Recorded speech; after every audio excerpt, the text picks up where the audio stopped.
Recently مفتی تقی عثمانی صاحب نے crypto currency کے حرام ہونے پہ فتویٰ دیا ہے، اور وہ لوگ جو کرپٹو کرنسی میں بہت زیادہ ڈیل کرتے ہیں یا ڈیل کرنے کا سوچ رہے تھے، ان کو جو ہے وہ بہت برا لگ رہا ہے، اور مفتی تقی عثمانی صاحب اچانک ان کو برے لگنے لگ گئے ہیں۔ وہ لوگ جو ان کو جانتے بھی نہیں تھے، وہ ان کے خلاف بغیر سوچے سمجھے سوشل میڈیا پہ کامنٹس کر رہے ہیں، الٹی سیدھی باتیں کر رہے ہیں کہ مولوی کیا باتیں کر رہا ہے۔ For the sake of argument, اگر آپ سیکولر بھی ہیں، آپ دینی بھی ہیں، ان کے مکتبہ فکر سے آپ کو اختلاف بھی ہے، تو اگر آپ کو لگتا ہے کرپٹو کرنسی حلال ہے تو کرپٹو کرنسی کے حلال ہونے کا جواز دیں، بنسبت اس کے کہ آپ پرسنل ہو کر ان کی نیت پر شک کرنا شروع کر دیں۔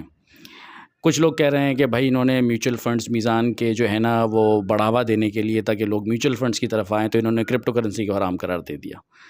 کچھ لوگ یہ کہہ رہے ہیں کہ بھائی ان کو تو پتہ ہی نہیں ہے کرپٹو کرنسی کیا ہوتی ہے۔ تو میں آپ کو پہلے ایک بات بتا دوں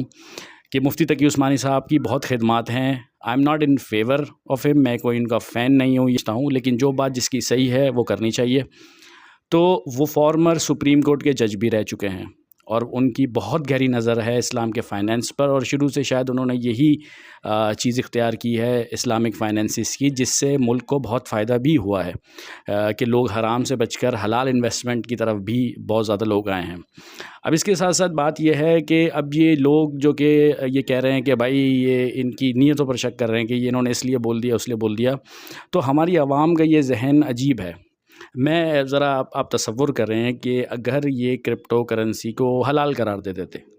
تو بہت سارے لوگ شروع ہو جاتے کہ یہ انہوں نے اس لیے حلال قرار دیا ہے کیونکہ ان کی اپنی بھی انویسٹمنٹ ہوگی بٹ کوائن میں، اس میں اس میں، اس لیے مولانا صاحب جو ہے نا اس کو حلال قرار دے رہے ہیں۔ تو ہم تو کسی چیز میں خوش نہیں ہیں، بنسبت ہم